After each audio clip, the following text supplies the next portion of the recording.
하나님께서 우리에게 주신 은혜가 여러 가지가 있죠.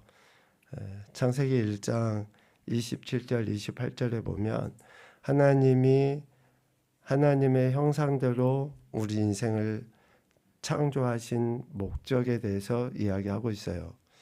그 목적을 두 가지로 이해해 보면, 첫 번째는 우리 인생에게 복을 주시기 위함이다 라는 것이고, 두 번째는 하나님의 통치의 대리자로 사용하시기 위하여 우리 인생을 하나님의 형상대로 창조하셨다라고 이야기할 수 있습니다.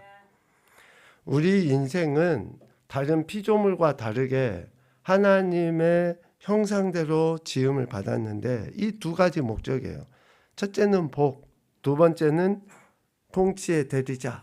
이를 위해서 하나님은 하나님의 형상대로 우리를 지으셨다라고 이야기할 수 있습니다.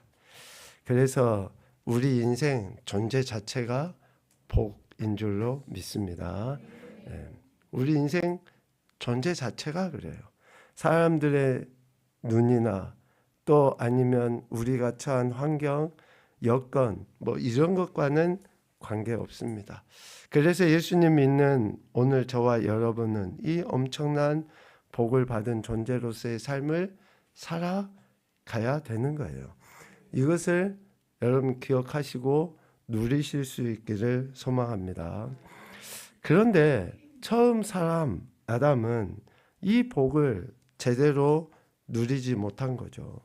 하나님께서 주신 이 복은 아담의 범죄함으로 인해서 파괴 혹은 파괴되었다라고 할 수 있어요.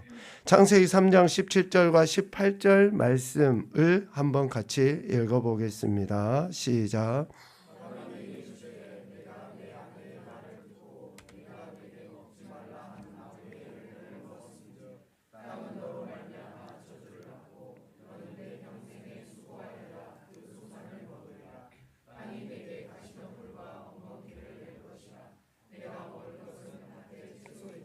아멘. 하나님 통치의 대리자인 우리 인간들이 주신 복을 잘 드러냄으로 말미암아 생육하고 번성하고 또 정복하고 하는 그러한 사명을 감당해야 하잖아요. 그런데 그 인간의 다스림을 받고 생육하고 번성해야 될 땅이 되려 인간에게 가시와 엉겅퀴를 내게 되는 이러한 일들이 생기게 된 거죠. 인간의 다스림 속에서 땅은 우리에게 하나님이 약속하신 그 복들을 제공해 줘야 되는데, 되려 땅이 우리에게 가시덤불과 엉겅퀴를 주는 이러한 문제들이 생기게 된 거예요. 결국 우리가 하나님의 형상대로 지음을 받았음에도 불구하고 하나님 말씀에 순종하지 못함으로 말미암아 우리가 누려야 될 최고의 복이 파기되었다라고 할 수 있는 거죠. 우리 개개인의 삶을 한번 되돌아봐야지 됩니다. 우리가 살아가고 있는 삶의 현장과 관계를 한번 생각해 봐야죠. 혹시 가시덤불과 엉겅퀴로 가득 찬 삶의 터전은 아닌가? 우리의 건강이나 또 아니면 자녀들이나 물질이나 혹 어떤 모든 관계 안에서 이처럼 가시덤불과 엉겅퀴로 가득 찼다라고 하면 우리 각 개개인이 하나님의 통치 대리자로서의 온전한 순종을 보이지 않은 것은 아닌지, 우리는 시대를 탓하기가 쉽고 환경을 탓하기 쉽고 다른 사람 탓해서 지금의 내 삶의 모습 속에 드러나는 가시덤불과 엉겅퀴를 때로는 거부하기도 하고 무시하기도 하고 합리화시키기도 하지만 진짜는 내가 하나님 말씀에 불순종함으로 말미암아서 이러한 모습은 아닌지 좀 생각을 해봐야 된다라는 것이죠. 창세기의 구조는 특별히 2장, 3장, 4장은 하나님께서 우리 인생을 향하신 사랑의 절대적인 메시지가 담겨져 있습니다. 우리 인생을 하나님의 형상대로 창조하시고 에덴 동산에 살게 하시죠. 그런데 그 에덴 동산에서 우리 인생이 범죄함으로 말미암아 앞서 이야기한 이 엄청난 복이 파기된 거예요. 그런데 이러한 파기된 복을 그대로 내버려 두시지 않죠. 하나님은 다시 한번 우리가 회복되어지고 다시 한번 하나님의 은혜 안에 거하도록 하기 위해서 창세기 4장에 뭘 말씀하십니까? 제사, 예배를 말씀하셔요. 매우 중요한 구조적인 설명을 갖고 있습니다. 우리 인생이 범죄한 것으로 인해서 가시덤불과 엉겅퀴가 난무하는 삶의 모습이지만 그 가운데서도 하나님의 사랑의 은혜 안에 거할 수 있도록 우리에게 주시는 기회가 뭐냐? 바로 예배라는 거예요. 예배. 그래서 우리가 드리는 이 예배는 단순히 어떠한 종교적인 행위의 문제가 아니라 하나님 사랑에 대한 반응으로서의 모습인 것이고, 우리가 더 이상 엉겅퀴와 가시덤불에서 고통스러워하는 것이 아니라 진정한 자유를 누리고 진정한 안식을 누릴 수 있도록 하기 위해서 하나님은 이 제사, 예배라고 하는 것을 말씀하신 것이다 라는 거예요. 그래서 우리의 예배가 단 한 번의 예배라 할지라도 하나님이 받으실 만한 그러한 예배, 그러한 제사로 드려져야 하는 것이죠. 예배의 모형을 정확하게 보여준 사람이 바로 아벨입니다. 창세기 4장 3절, 5절 전반부까지 말씀해 보면 두 사람의 제사가 나와요. 같이 읽어보겠습니다. 세월이 지난 후에 가인은 땅의 소산으로 제물을 삼아 여호와께 드렸고, 아벨은 자기도 양의 첫 새끼와 그 기름으로 드렸더니 여호와께서 아벨과 그의 제물은 받으셨으나 가인과 그의 제물은 받지 아니하신지라. 아멘. 여기에서 예배에 대한 중요한 사실 두 가지를 이야기해요.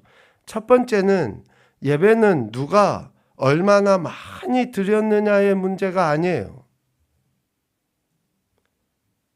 예배는 누가 얼마나 많이 자주 드렸느냐의 문제가 아니라는 거예요. 형 가인은 동생 아벨보다 먼저 예배 드렸어요. 예물도 먼저 드렸습니다.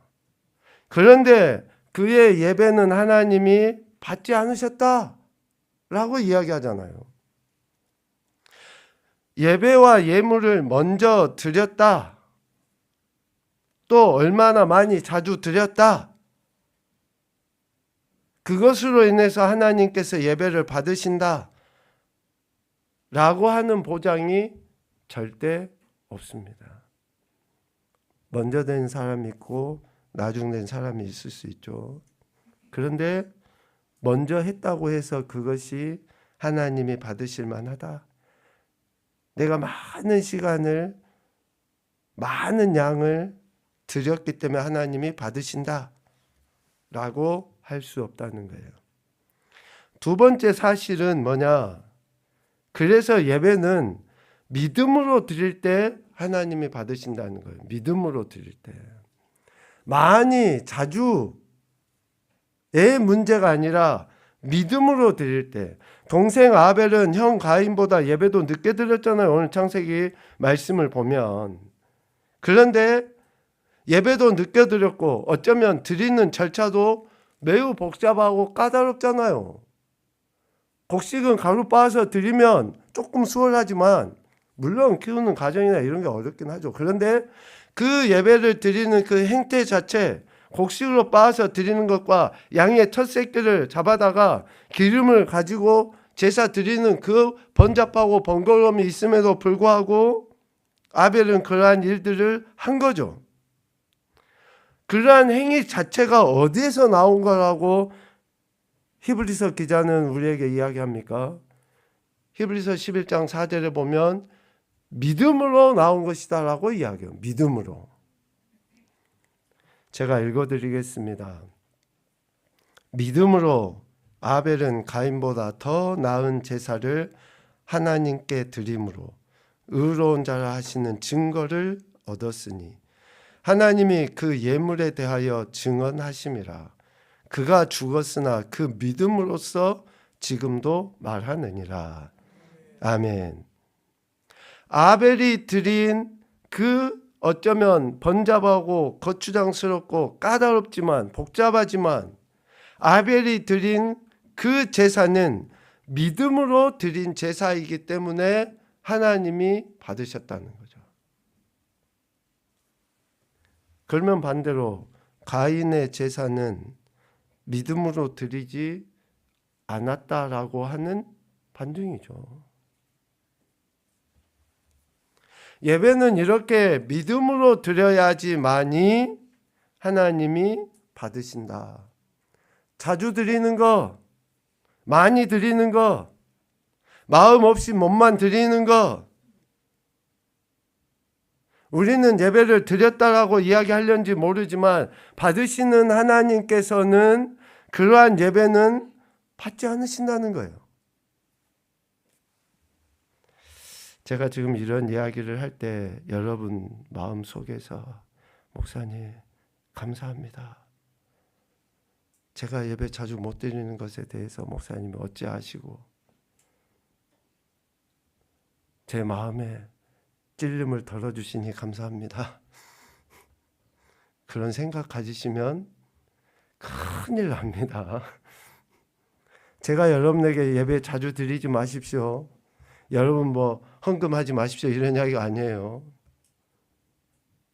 우리 교회는 1년 365일 예배와 기도회가 있는 교회예요. 토요일날 새벽 기도회 있죠. 주일날 예배 있죠. 월요일날 저녁 기도회 있죠. 다음 날부터 계속해서 거의 빨간 날 빼고는 1년 365일 예배와 기도회가 있는 대단한 교회입니다. 대단한 교회예요. 이런 교회가 지금 여러분에게 예배 자주 안 드려도 됩니다. 이 이야기를 하는 게 아니에요. 우리가 드리는 예배는 믿음으로 예배를 드려야 한다라고 하는 것을 이야기해요. 그렇게 믿음으로 드릴 때 하나님이 받으시는 거예요. 연락하신다고 하잖아요. 연락하신다고 하시는 그 말씀의 히브리어의 의미는 뭐냐면 인정해 주다. 주목해서 보시다. 주목해서 보시다. 우리가 드리는 그 예배를 하나님이 주목해서 보시는 거예요. 여러분 누차 말씀드리지만 우리가 예배를 드리고 안 드리고 우리가 찬양하고 안 하고 봉사하고 안 하고 또 우리가 물질을 드리고 안 드리고 이거는 하나님에게 아무런 문제가 되지 않아요. 아니 내가 예배 안 드린다고 해서 하나님 영광 안 받으시는 거예요. 내가 헌금 안 드린다고 해서 하나님이 헌금 물질이 없어서 허덕이시는 분이셔요? 아니 하나님이 어떤 분이십니까? 내가 찬양하지 않고 내가 기도하지 않고 내가 예배하지 않아도 하나님은 자존자 홀로 그냥 존재하시는 분이시고 홀로 영광 받으시는 분이셔요. 그러니까 우리가 행하는 이것은 미안하지만 여러분이 헌금합니까? 여러분이 예배드리고 봉사하고 헌신합니까? 그건 누구를 위해서 하는 거예요? 누구 위해서 하는 거예요? 목사를 위해서 하는 겁니까? 여러분 위해서 하는 거예요. 여러분 위해서. 하나님이 여러분을 주목해 보실 수 있도록 여러분이 그렇게 행하는 것이지 내가 드리는 그 어떤 것도 마음이 없이 믿음이 없이 하는 그것은 여러분 아무리 양을 바리바리 갖다 싸다 놔도 하나님에게는 아무런 것이 없어요. 아무런 것이.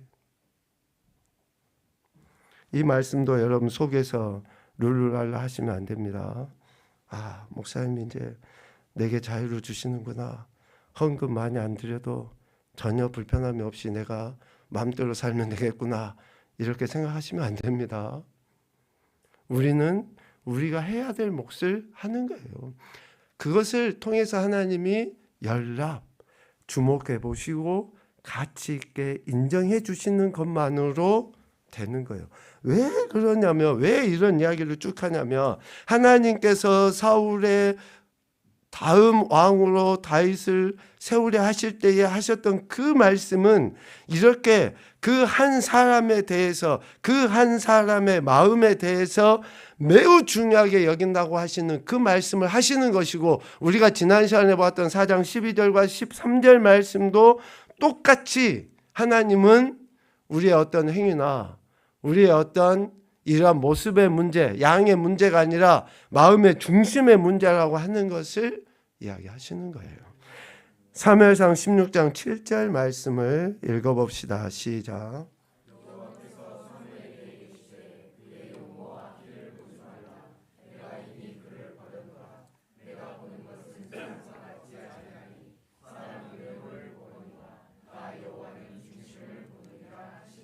아멘. 내가 이미 그를 버렸노라 라고 하는 말씀은 연락하지 아니하였다라는 거예요. 중요한 이야기입니다. 아무리 우리가 많은 것을 가지고 마음 없이 행하는 그것은 내가 이미 그를 버렸노라. 연락하지 않으신 거예요. 주목해 보지 않으신 거예요. 그런데 하나님이 주목해 보시는 것은 뭐예요? 마음의 중심이라는 것을 이야기해요. 그래서 하나님의 말씀은 살아있고 활력이 있어서 좌우에 날선 어떤 것보다도 예리해서 결국은 어떻게 하시는 거예요? 우리 마음의 생각과 뜻을 판단, 주목해 보시는 거예요. 하나님의 말씀이에요. 그러니까 우리가 하나님 말씀 앞에 자꾸 우리 자신을 갖다 놓는 것은 뭐예요? 이것이 바로 제사인 것이고, 자꾸 우리가 우리의 마음을 하나님 앞에 내려놓으면서 찬양하고 기도하는 것은 뭐예요? 결국은 그것이 예배고 제사라는 것을 이야기해요. 우리의 마음이 없이 행하는 그것은 아무리 양을 많이 한다 할지라도, 많은 시간을 할애한다 할지라도 결국 하나님이 내가 이미 그를 버렸다, 연락하지 아니한다 라는 안타까운 인생이 될 수밖에 없는 거죠. 오늘 이렇게 우리가 하나님 앞에 예배 드림으로 인해서, 하나님께 예배 드림으로 인해서 누리는, 그러니까 우리가 예배를 드렸다, 하나님이 우리의 드리는 예배를 연락하셨다, 받으셨다 라고 하는 것의 핵심의 증거가 뭘까 보면, 히브리서 3장과 4장에 걸쳐서 중요하게 말씀하시는 안식을 이야기할 수 있어요. 안식. 우리가 예배를 드리는 것으로 인해서 하나님이 연락하셨다라고 하는 그 증거가 뭐냐? 예배 드린 이들이 누리는 안식을 통해서 하나님이 우리의 예배를 받으셨다라고 할 수 있는 거예요.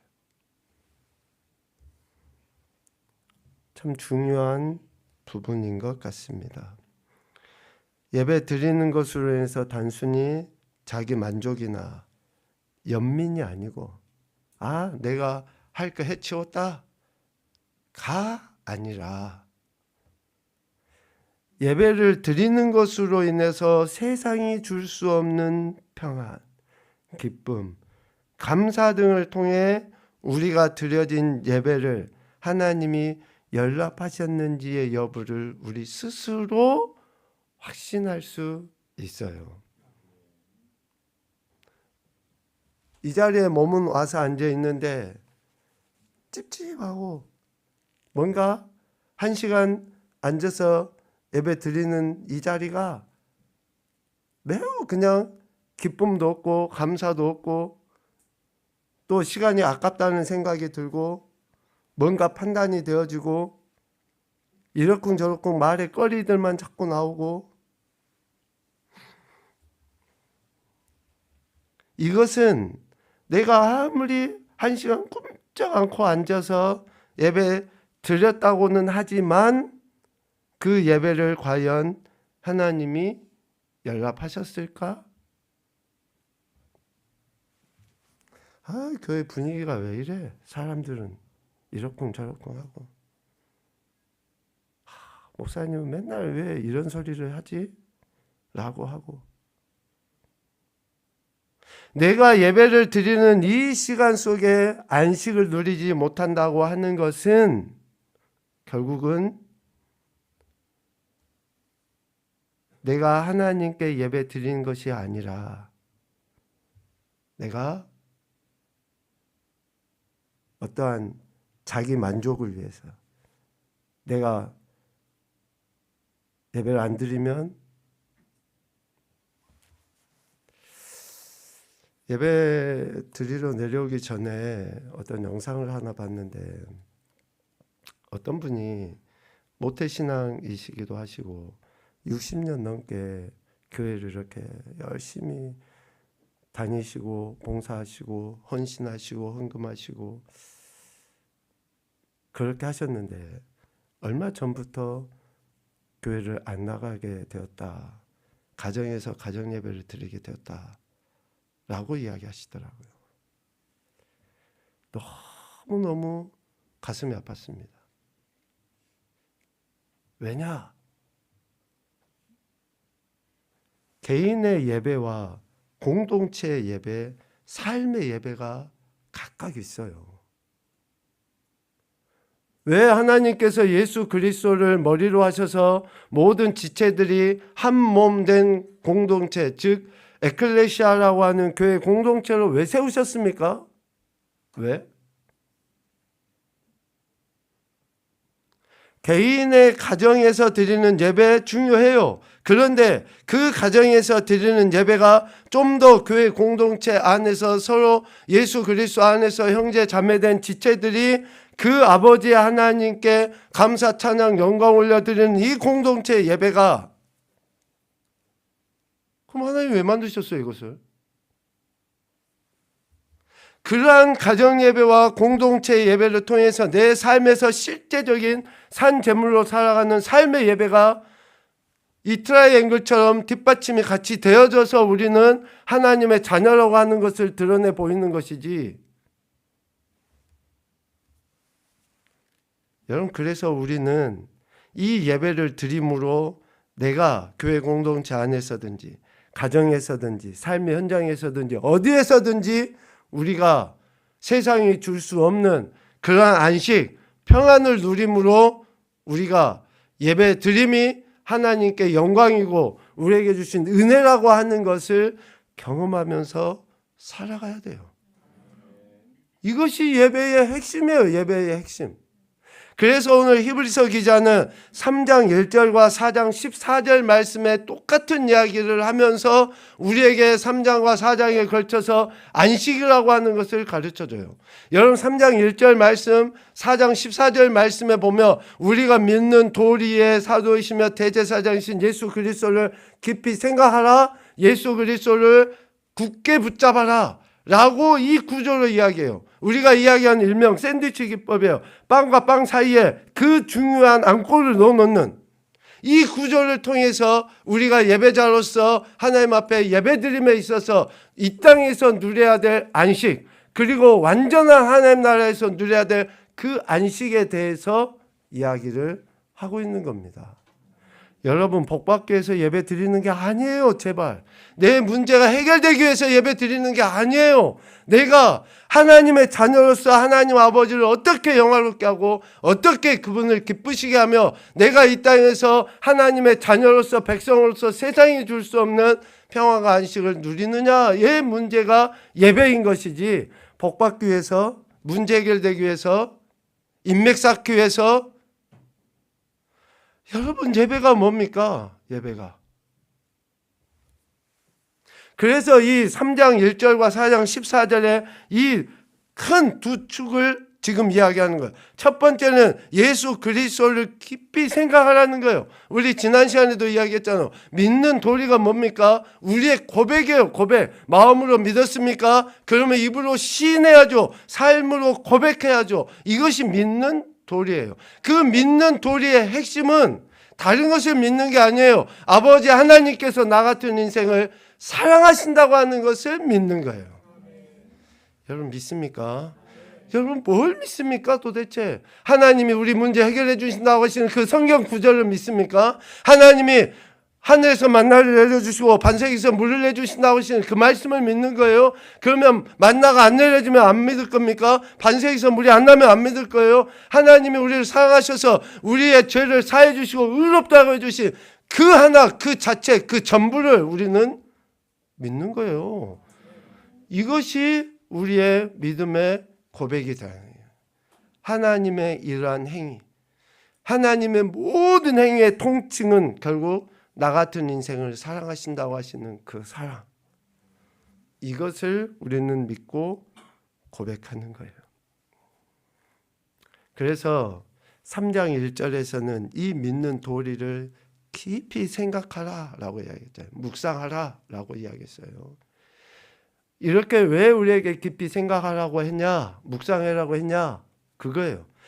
저는 3장 1절과 4장 14절 말씀을 안식을 우리가 누림에 있어서 문을 열고 닫는 것으로 저는 개인적으로 묵상하고 비유를 한번 해봤습니다. 깊이 생각한다 라고 하는 것은 문을 여는 거예요. 안식으로 들어가기 위한 문을 여는 것. 그리고 굳건하게 붙잡는다 라고 하는 것은 우리가 이 땅에서 누리는 안식 이후에 영원한 천국에 들어가서 더 이상 안식을 빼앗길 수 없도록 그 문을 닫는다 라는 것으로 저는 개인적으로 생각을 해봤습니다.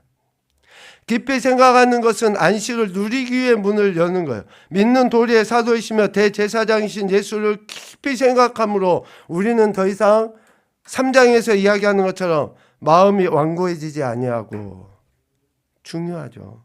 마음이 미혹되지 아니하며, 중요합니다. 또 더 나아가서는 그 말씀에 순종함으로 말미암아 어디에서 안식을 누리는 거예요? 이 땅에서 안식을 누리는 거예요. 마음이 완고해지지 않고 마음이 다른 어떤 것에 미혹되지 아니해서 하나님 말씀에 순종함으로 이 땅에서 안식을 누리는. 아니 예수님 믿는 것이 죽어서 천국 간다고만 하면은 여러분 왜 하나님께서 지금 모태 신앙부터 지금 20, 30, 40, 50, 60 이 나이대를 살아가면서 왜 예수님을 믿게 하시겠냐고요. 왜? 우리 하나님이 산수에 얼마나 빠른 분이시냐 알잖아요. 근데 왜 하나님이 지금 우리에게 20년, 30년, 40년, 50년, 60년 신앙생활 왜 하게 하십니까? 죽으면 딱 천국 가게 그냥 만들어버리지. 이 땅에서 안식을 누리도록. 그래서 깊이 생각하는 것으로 우리는 안식으로 들어가는 그 문을 여는 것이고, 두 번째로 굳게 잡는다라고 하는 것은 안식에 들어가서 문을 닫는 거예요. 다른 어떤 것으로부터 방해받지 아니하고 예수 그리스도를 굳게 잡을 때 이 땅에서 안식을 누리며 사는 그리스도인들이 이후에 예수 그리스도께서 심판의 주로 이 땅에 오셨을 때에 완전한 하나님 나라에 들어가는 것, 이것으로 저는 이해했습니다. 여러분, 우리가 예수님을 좀 믿는다고 하는 것이 삶의 실제가 돼야 되는데 맨날 죽을 상을 쓰고 힘들다 어렵다 기쁨도 감사도 평안도 안식도 없다. 아니 누가 예수님 믿고 싶어 하겠습니까? 누가 예수님이 궁금하겠어요? 저나 나나 똑같이 힘들고 어려우면 인상 쓰고 욕설 막 내뱉어버리고 그냥 하는 그러한 행태를 보면서 누가 예수님 믿고 싶어 하겠냐고요. 예수님 믿는 건 달라야죠. 그래서 예수 그리스도를 깊이 생각하고 굳게 붙잡음으로 인해서 우리가 안식을 누리고 영원한 안식에 들어가게 되는데, 특별히 오늘 여기서 굳게 붙잡을지어다 라고 4장 14절에 이야기하는 이 말씀은 단단하게 쥐다는 거예요. 단단하게. 여러분 상상 한번 해보십시오. 절벽에서 떨어진 사람이 나무 뿌리를 하나 붙잡았어요.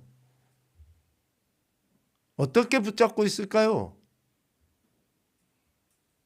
그 상상을 한번 해봐요, 여러분이. 지금 내가 절벽에서 떨어졌는데 어찌 운 좋게 나무 뿌리를 하나 붙잡았어. 그러면 이 나무 뿌리를 어떻게 붙잡고 있겠냐고. 지금 그 이야기에 단단히 붙잡으라고 하는 이야기는. 우리가 소위 하느냐, 젖먹던 힘까지 다해서 떨어지지 않으려고 그렇게 붙잡는 거예요. 붙잡는다라고 할 때에 저는 크게 세 가지를 생각했어요. 첫 번째는 떨어질까 조심하는 것이 굳게 붙잡는 거예요. 히브리서 3장 12절 말씀 같이 읽겠습니다. 시작.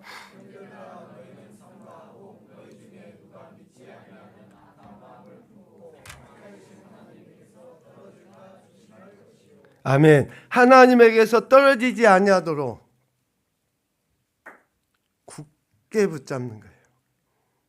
마음의 완고함이나 미혹함이나 순종하지 못하게 하는. 그래서 다시 돌아오면 창세기 3장에 하나님 앞에 범죄한 것으로 인해서 안식을 누리지 못하는. 두 번째는 서로 붙들어 주는 거예요. 굳게 붙잡는다고 하는 것은 서로 붙들어 주는 겁니다. 여기에서 앞서 이야기한 공동체 예배가 있어요. 나 혼자서 못해요. 믿음의 지체들이, 형제들이, 같은 성도들이 지금 이 자리에서 같이 예배를 드리니까 그래도 우리가 위로받고 은혜받고 다시 한번 해보자라고 생각이 드는, 이 공간에 한두 명만 있어 보십시오. 어떻게 그러한 격려, 위로, 힘이 어떻게 또 생기겠습니까? 데살로니가서 5장 14절에 사도 바울이 이렇게 이야기해요. 같이 보죠. 또 형제들아 너희를 권면하노니 게으른 자들을 권계하며 마음이 약한 자들을 격려하고 힘이 없는 자들을 붙들어주며 모든 사람에게 오래 참으라. 아멘. 우리가 성장해 가는 과정이 다 달라요. 믿음의 분량이나 크기가 다 달라요. 그래서 성도들이 각각 격려하고 축복하고 위로하고 권면해서 함께 끝까지 붙잡고 나갈 수 있도록 그렇게 하는 거예요. 여러분 앞서도 이야기했지만 1년 365일 예배나 기도회가 있다고 했잖아요. 여러분 한 번씩 나오십시오. 나와서 여러분 기도도 하시고, 매일 나와서 하는 사람들이 좀 힘을 얻고 위로를 얻으려면, 안 나오던 사람이 한 번씩 나오잖아요. 그러면 힘이 돼요. 또 저 사람 왜 나왔지? 순간 들면서 기도도 더 많이 해지게 돼요. 그러면서 같이 맨날 하던 사람들이 힘을 얻어요. 또 여러분 말씀 나눠보십시오. 그러면 여러분들이 나누는 그 말씀에 누군가에게 또 위로가 되고 또 격려가 돼요. 여러분 신앙생활은 그렇게 가는 거예요. 그렇게. 그냥 우리가 마라톤 경주를 하면서 100m 선수같이 처음부터 첫 발부터 전속력으로 달리고 못해요. 어떤 사람은 또 좀 뒤처지기도 해요. 그런데 누군가가 앞서서 또 달려가며 같이 발맞춰서 한 걸음 더 힘을 내서 가게 되는 거예요. 지금 이것이 오늘 서로 붙들어주며, 마지막 한 가지 더 중요한 이야기죠. 구원을 이루는 거예요. 구원을 이루는 거. 붙잡아주면서 굳게 붙잡아서, 빌립보서 2장 12절 말씀입니다. 같이 읽죠. 그러므로 나의 사랑하는 자들아 너희가 나 있을 때뿐 아니라 더욱 지금 나 없을 때에도 항상 복종하여 두렵고 떨림으로 너희 구원을 이루라. 아멘. 두렵고 떨림으로 아버지 하나님께서 예수 그리스도 보내셔서 심판하실 그때 다 천국 갈 수 있도록 같이 함께, 이것이 이 땅에서 안식을 누리는 자들에게 주시는 마지막 최후의 축복이고 선물인 것이죠. 우리에게 참된 안식을 허락하시기 위해 예수 그리스도께서는 하나님 사랑의 완성으로 이 땅에 오신 줄로 믿습니다. 그 사랑을 이제는 우리가 알고 믿게 되었다는 것을 기억하면서 굳건하게 붙잡아야죠. 굳건하게 붙잡아야 됩니다. 거저 주신 은혜라고 소홀히 여기지 말고 제발 굳건하게 붙잡아서 이 땅에서 안식을 누릴 뿐만 아니라 또 다른 영혼들에게도 그 안식을 증거하고 완전한 하나님 나라에 입성해서 영광의 주를 뵐 때까지 굳건하게 붙잡고 살아가야 할 줄로 믿습니다. 오늘 두 가지의 히브리서 기자의 말씀을 우리 같이 읽고 마치도록 하겠습니다. 시작. 믿는 도리이신 예수 그리스도를 깊이 생각하자. 믿는 도리이신 예수 그리스도를 굳게 붙잡자. 아멘.